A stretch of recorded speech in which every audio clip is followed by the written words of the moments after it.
سعودی عرب پر پے در پے حملے کیوں ہو رہے ہیں؟ امریکی بحریہ حرکت میں آ چکی ہے اور امریکہ بہادر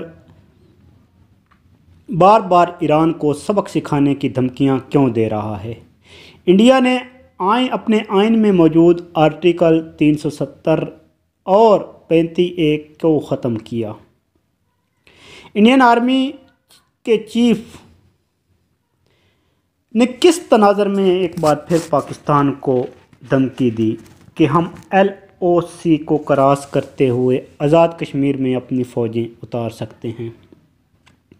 ان سوالوں کا جواب ڈھونڈنے سے پہلے آپ دوستوں کو یاد کراتے چلیں کہ اگر اب تک آپ نے ہمارا چینل صدائے غازی سبسکرائب نہیں کیا تو آپ اسے ضرور سبسکرائب کر لیں اور بیل والے بٹن کو دبا دیں۔ کامنٹ میں پاکستان کا مطلب کیا لا الہ الا اللہ ضرور لکھیں۔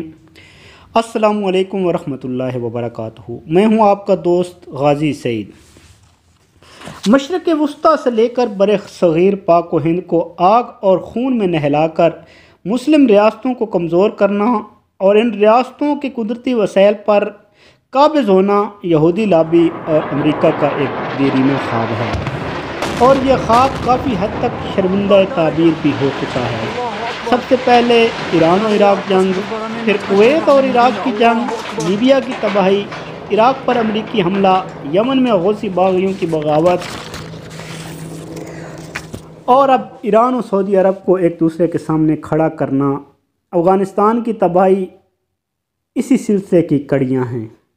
پچھلی 3 دہائیوں میں جس طرح امت مسلمہ کا خون بہایا گیا، ایک کے بعد ایک مسلم ریاست کو آگ اور خون میں نہلایا گیا اور امت مسلمہ کو گاجر مولی کی طرح کاٹا گیا، مسلمان لاکھوں کی تعداد میں مار دیے گئے اور لاکھوں کی تعداد میں عورتوں کی عصمت دری کی گئی اور ہزاروں ہنستے بستے گھر اجاڑے گئے، کیا آپ کو لگتا ہے یہ سب کچھ یوں ہی ہو گیا، خود بخود ہوتا رہا؟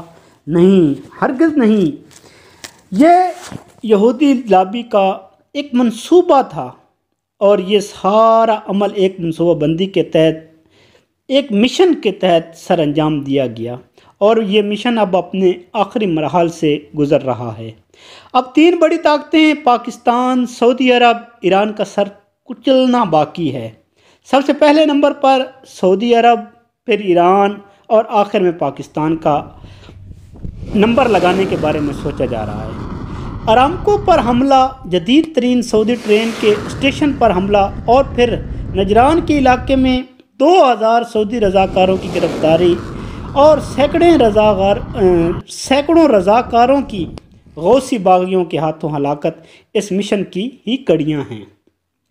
دوسری طرف ایران پر سعودی عرب کو اشتعال دلا کر ایک دوسرے کے مد مقابل کھڑا کر رکھنا اپنی نوعیت کی ایک گھناؤنی سازش ہے، جس کا شکار یہ دونوں اسلامی ریاستیں ہو چکی ہیں۔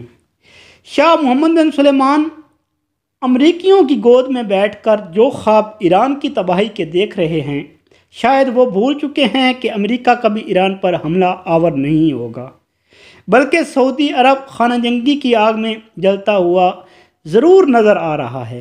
عربوں کو اللہ تعالیٰ نے قرآن مجید کو مضبوطی سے تھامے رکھنے کی بنیاد پر دین و دنیا کی بھلائیوں سے نوازا تھا، لیکن جیسے جیسے عرب حکمرانوں نے قرآن و سنت کو پس پشت ڈال دیا، ویسے ویسے تباہی ان کا مقدر بنتی گئی، اور اس تباہی کے بادل اب سعودی عرب پر منڈلا رہے ہیں۔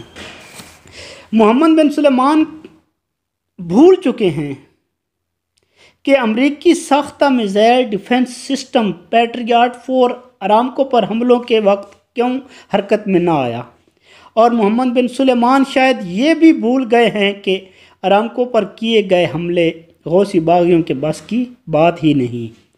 روس اور چین جیسی بڑی طاقتیں یہ ماننے سے انکاری ہیں کہ ارامکو پر حملے غوثی باغیوں کی طرف سے ہوئے، بلکہ آزادانہ تحقیقات پر سعودی عرب کی توجہ مبذول کروا چکے ہیں۔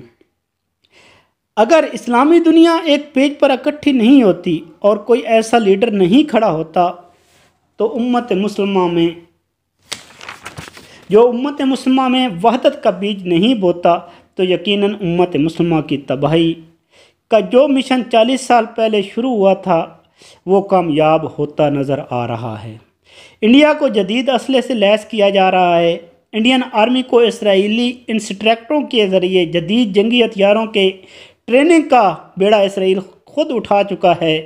انڈین آرمی چیف کی پاکستان کو آئے روز دھمکیاں اور حالیہ دھمکی پاکستان کو انگیج رکھنے کا ایک سنگ میل ہے۔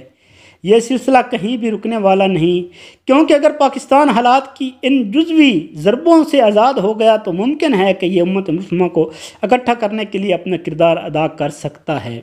اس لیے جتنا ممکن ہے اور جہاں تک ممکن ہے پاکستان کو کشمیر کے مسئلے میں الجھا کر رکھا جائے۔ اللہ تعالیٰ کا قرآن مقدس میں یہ واضح کر دیا ہے کہ یہ کافر اور مشرک کبھی تمہارے دوست نہیں ہو سکتے، بلکہ یہ آپس میں دوست ہیں اور تمہارے دشمن ہیں۔ جب مسلمانوں نے اللہ تعالیٰ کی اتنی بڑی نصیحت اور اتنے بڑے اعلان کو پس پش ڈال کر امریکہ، انڈیا اور اسرائیل سے کسی خیر کی توقع رکھی ہوئی ہے، لگائی ہوئی ہے، تو یہ ایک تباہی کو اپنے گھر میں بلا رہے ہیں۔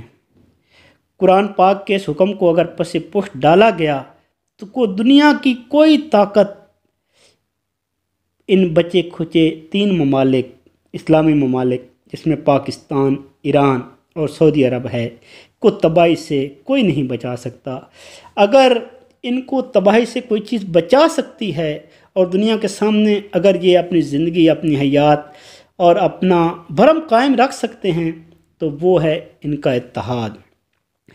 اس لیے اگر دنیا کے اندر زندہ رہنا ہے، دنیا کے اندر اپنی شناخت باقی رکھنی ہے تو ان ممالک کو مل کر کھڑا ہونا ہوگا اور امت مسلمہ کی وحدت جو یہودی لابی اور امریکن پارا پارا کرنے پہ لگے ہوئے ہیں اس کے سامنے سیسا پلائی ہوئی دیوار بننا ہوگا۔ اللہ تعالی ہم سب کا حامی و ناصر و والسلام۔